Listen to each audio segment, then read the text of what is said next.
क्या वजह रही आपके हिसाब से कि अरविंद केजरीवाल की आम आदमी पार्टी, जिसने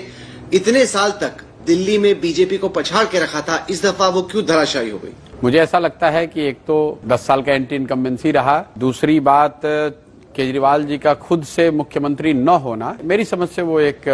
बड़ी गलती आम आदमी पार्टी ने करी। जब लिकर स्कैम को लेकर बात चली,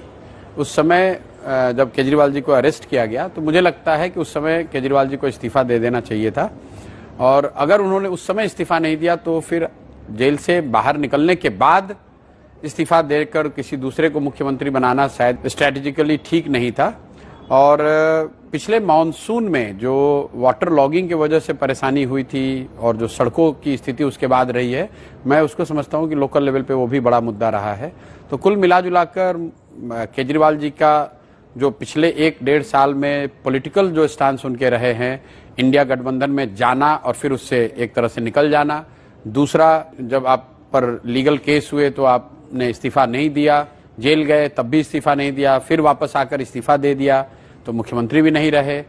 तीसरी जो गवर्नेंस को लेकर जो ढिलाई, जो एक तरह से उनकी कोर कंस्टिट्यूएंसी गरीबों की थी, झुग्गी झोपड़ियों की थी, उनको पिछले मॉनसून में जो तकलीफ हुई वाटर लॉगिंग की वजह से और खराब सड़कों की वजह से, उससे कहीं ना कहीं गवर्नेंस मॉडल को भी धक्का लगा। कुल मिलाजुलाकर इन 3-4 बातों का प्रभाव रहा होगा, जिसकी वजह से उनके